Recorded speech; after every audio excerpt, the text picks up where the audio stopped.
Good Sunday evening.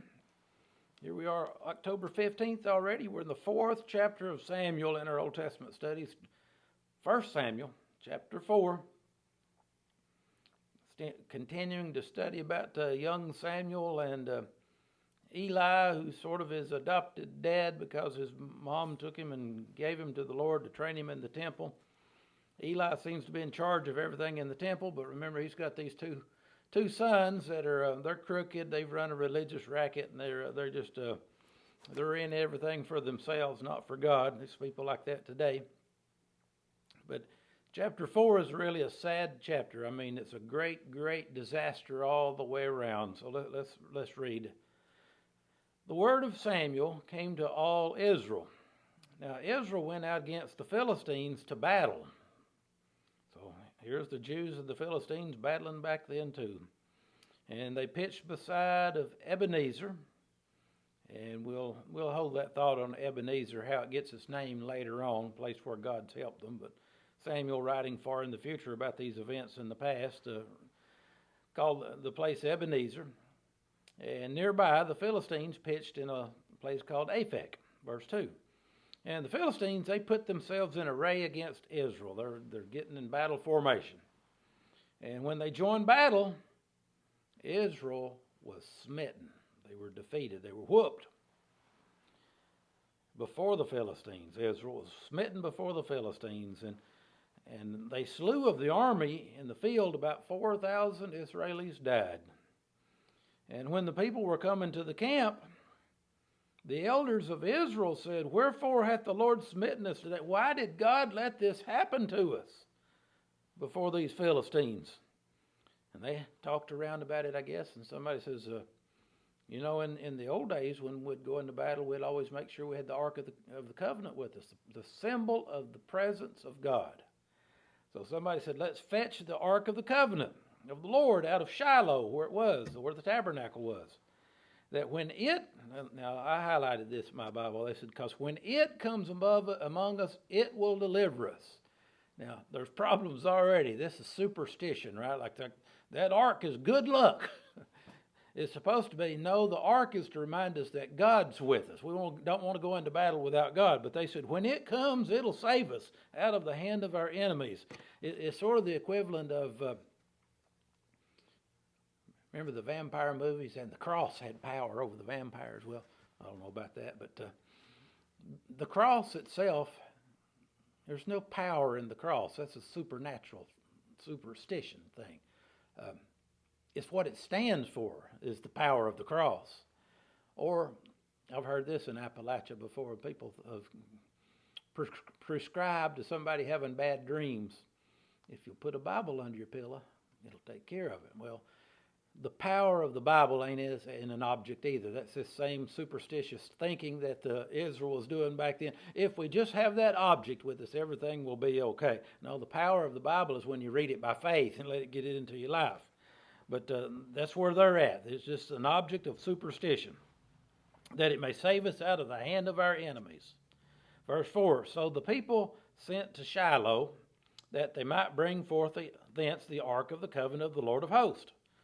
The Lord of hosts which dwells between the cherubim. And of course, now they've had to talk with Eli about this, right? And Eli's kind of got, well, if you're going to take the ark with you, I'm going to send my boys to watch over it and everything because I'm in charge of that ark, and I've got a duty to God.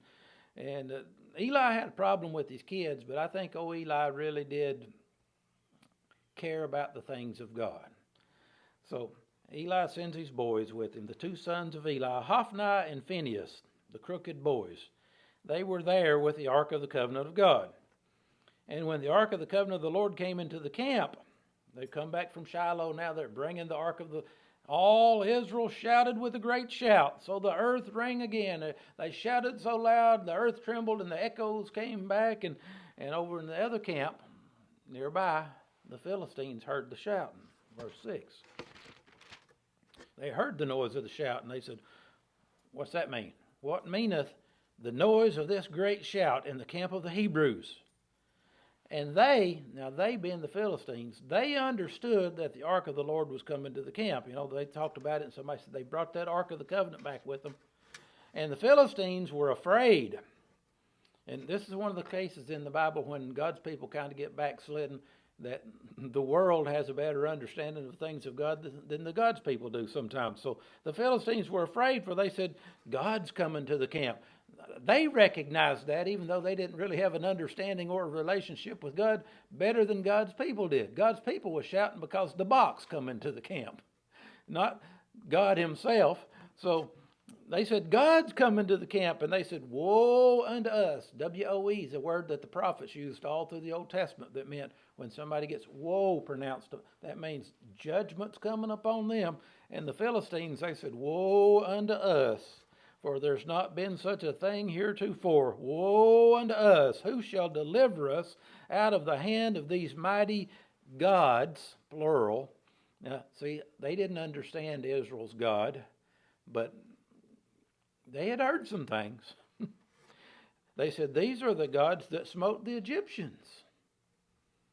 They heard about this band of Jews coming through the wilderness, and their God, in their case, they thought it was more than one God because that's what they were used to, doing mighty things, and how they defeated the greatest superpower on the planet at that time, Egypt.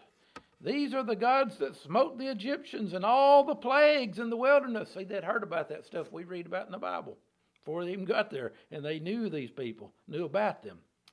And the Philistines said, verse 9, they told their army, said, be strong and quit yourselves like men. In the King James, it means be strong and act like men, O ye Philistines, that ye be not servants to the Hebrews. They're going to, if you don't watch it, if we don't fight and act like men, they're going to whip us and they'll make slaves out of us, as we've made slaves out of some of them, as they've been to you. Quit yourselves or act like men and fight. Verse 10. The battle now. Second battle, right? The first one we lost 4,000 men, God's people did, right? So verse 10, the Philistines fought with Israel, and Israel was smitten. They was whipped again. And they fled, every man to his tent. Here's God's people running from before the enemy. And there was a very great slaughter. And there fell of Israel 30,000 footmen. Got whooped a whole lot worse than they did before. That's 4,000. Second battle, 30,000 die. And it gets worse in verse 11. And the Ark of God was captured or taken. And the two sons of Eli, Hophni and Phinehas, were slain. They were among the 30,000 dead. And there ran a man of Benjamin out of the army, and he came to Shiloh. He went all the way back to Shiloh that same day with his clothes rent and dirt thrown upon his head, so people would know what was going on when he comes screaming back into Shiloh. They realized he's mourning. He's torn his clothes and put dirt on his head. And when he came, lo, Eli sat upon a seat by the wayside. Now, Eli didn't go. He sent his sons, because we're going to find out Eli was an old man. I think he's 98 years old, it's going to tell us. And he was fat, and he was blind, so he couldn't go with the Ark of the Covenant as he normally would have in his younger years. So he sent Hophni and Phinehas. So he's sitting on the side of the road waiting for, he's worried about the Ark of God, and maybe his boys too, and the army and everybody, and he's waiting news to come back. And here comes this man running back, and he knows it's bad. Verse 13, when he came, lo, Eli sat upon a seat by the wayside on the side of the road, and he's watching, for his heart trembled for the Ark of God. Number one thing he was worried about was the Ark of God, the presence of the symbol of the presence of God being with his people. And when the man came into the city, and he told, all the city cried out. There was mourning and crying. And when Eli heard the noise of the crying, he said, what's going on? What means the noise of this tumult? And the man came in hastily, and he told Eli. Verse 15 is where I got that information about Eli. Now, he was 98 years old. His eyes were dim that he could not see. And the man said to Eli, I'm he that came out of the army and fled today out of the army. And Eli said, what is there done? What's happening, my son? Verse 17, and the messenger answered and said, Israel's fled before the Philistines. And there hath been also a great slaughter among the people. And your two sons, Hophni and Phinehas, are dead. And the Ark of God's been taken. And it came to pass when he made mention of the Ark of God, the most important thing to Eli, even above his sons, That's all he could take. He couldn't take any more bad news.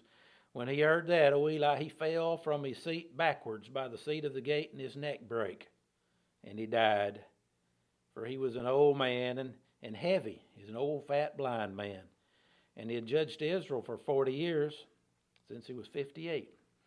And his daughter-in-law, Phinehas' wife, was with child, near to be delivered, almost time for it to be born.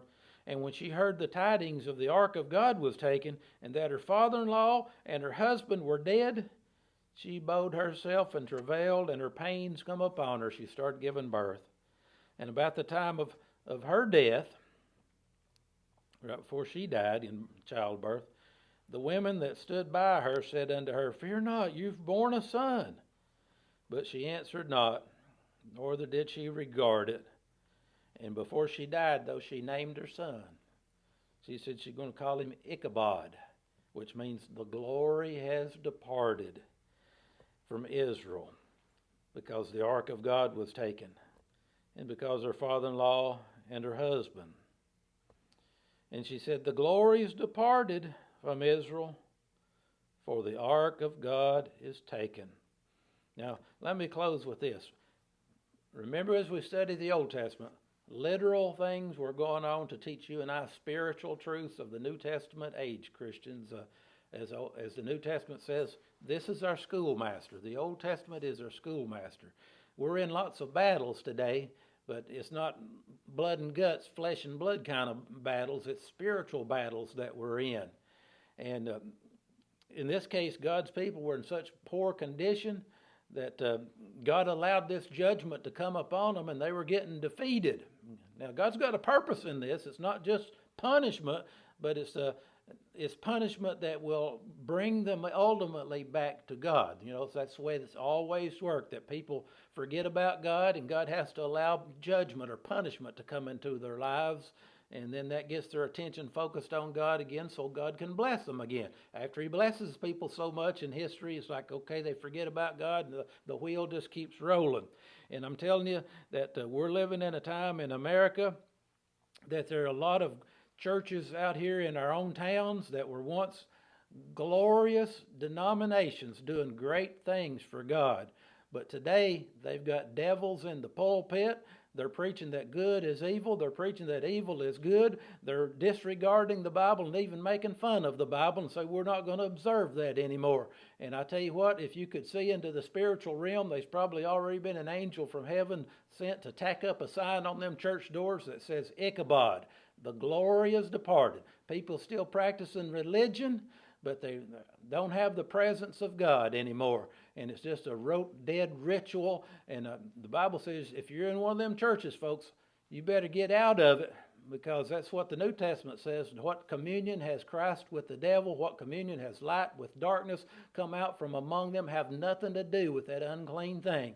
But people are so backslidden and so far away from God that they're going to cling to their building, because that's where Grandma and Grandpa went, and it ain't got nothing to do with God anymore. They're just going through the motions, and that's where we are. And if that hits home, I ain't apologizing. I'm preaching what God's put on my heart. You better pray about it, folks. See you next time.